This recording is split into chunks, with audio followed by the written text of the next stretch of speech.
Good evening, everybody. This is Dr. Troy Fullerton with Bilingual Barrier Busters, and tonight I want to talk again about the differences between the preterite and the imperfect, but I want to talk about an unspoken rule, or maybe I should say an unwritten rule. You're not going to find this written in any grammar book anywhere. Now, grammar books are written in order to try to reflect reality, reflect what people are actually doing.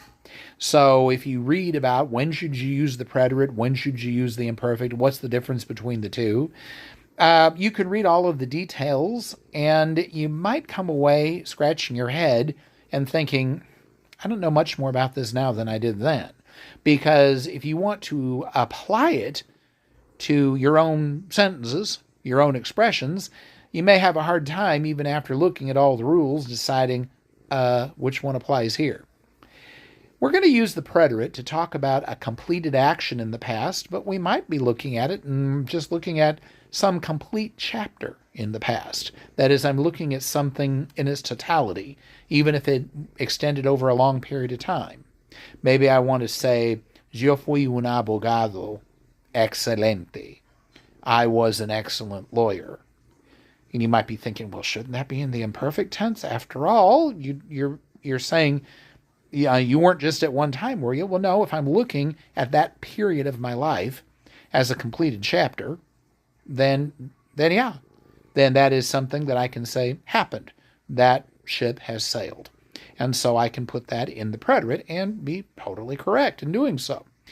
Here's something that worked well for me, and I really had to stop and analyze this because I noticed as I used Spanish, I noticed that I really got to a point where I didn't stop and think anymore about whether something should be preterite or imperfect, and I wasn't thinking of grammar rules.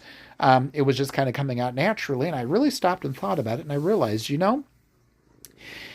if I'm thinking about something in the past and I can see it clearly in my mind, that's preterite. Because I'm talking about a complete chapter, maybe a complete happening, or maybe just something that's over and done with, but I'm looking at it as a complete unit in the past, or just something that happened yesterday.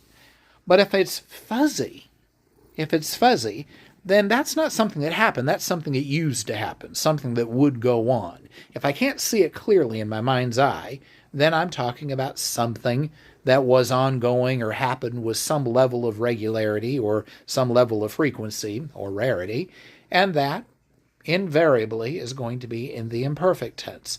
Check that in your own conversation. See if that works for you.